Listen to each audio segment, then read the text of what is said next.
kisah tentang Nabi siapa? Iya, Ustazah. Jadi, Idul Adha itu adalah kisahnya tentang Nabi Ibrahim dan Nabi Ismail. Baiklah teman-teman dan Ustazah, yuk kita simak kisah tentang Nabi Ibrahim dan Nabi Ismail.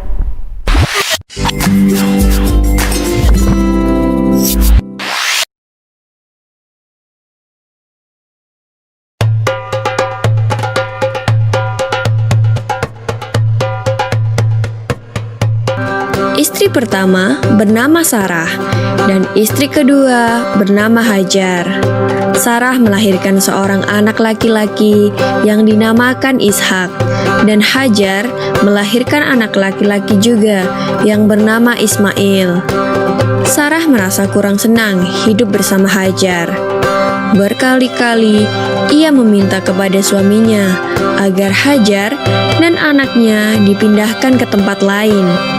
Akan tetapi, Nabi Ibrahim tidak segera menurutinya. Barulah setelah menerima perintah dari Allah, Nabi Ibrahim mengajak Hajar dan Ismail pindah ke Mekah. Ismail yang masih menyusu pada waktu itu terpaksa harus mengikuti kedua orang tuanya menempuh perjalanan yang begitu jauh dan melelahkan. Hajar dan Ismail ditempatkan di daerah padang pasir yang tandus, sunyi, dan terik matahari yang menyengat kulit. Tak ada seorang pun di sana kecuali mereka berdua. Setelah beberapa tahun Nabi Ibrahim alaihissalam meninggalkan anak dan istrinya itu, ia pun merasa rindu. Beberapa kali ia mengirim utusan untuk melihat keadaan anak dan istrinya itu. Dan ketika utusannya mengatakan bahwa anak dan istrinya dalam keadaan yang baik-baik saja, Nabi Ibrahim pun merasa lega. Ternyata kehidupan istri dan anaknya itu diberi serba kecukupan oleh Allah Subhanahu wa Ta'ala.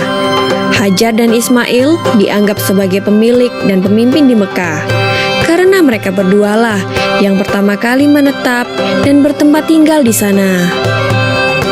Demikianlah Nabi Ibrahim tidak dapat menahan kerinduannya. Ia pun berangkat ke Mekah dan bertemu dengan Hajar dan Ismail di padang Arafah. Anak dan istrinya itu sedang menggembalakan hewan ternak yang cukup banyak. Dalam perjalanan pulang ke Mekah, setelah menggembalakan ternak, mereka beristirahat di Musdalifah karena kelelahan dan akhirnya tertidur. Dalam tidurnya yang sebentar itu, Nabi Ibrahim alaihissalam mendapat wahyu melalui mimpinya. Ia diperintahkan oleh Allah untuk menyembelih Ismail. Anak kesayangannya itu harus dikurbankan sebagai bukti patuhnya Nabi Ibrahim terhadap Tuhannya. Seketika itu juga Nabi Ibrahim terkejut dan berdebar-debar. Tampak begitu beratnya ujian kali ini. Ia pun akhirnya menguatkan hati demi rasa cintanya yang lebih besar kepada Allah Subhanahu wa Ta'ala. Ia juga pada akhirnya memberitahukan mimpi itu kepada Ismail. "Wahai anakku Ismail, dalam mimpi aku diperintahkan oleh Allah untuk menyerahkanmu sebagai kurban dan aku harus menyembelihmu. Bagaimana pendapatmu, wahai anakku?" Kata Nabi Ibrahim. Ismail pun menjawab, "Wahai ayah, sekiranya itu perintah Allah, maka laksanakanlah apa yang telah diperintahkannya kepadamu. Aku akan tetap sabar dan ikhlas menerima cobaan ini." Dikisahkan iblis berusaha merintangi perintah Allah kepada Nabi Ibrahim. Berkali-kali iblis membujuk Nabi Ibrahim agar tidak melaksanakan perintah itu.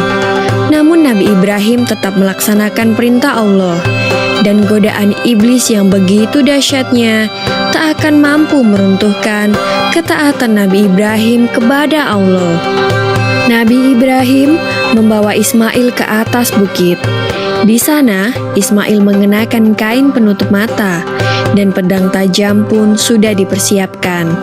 Ketika pedang itu sudah berada di leher Ismail, tiba-tiba tubuh Ismail pun diganti dengan seekor kambing yang gemuk oleh malaikat Jibril.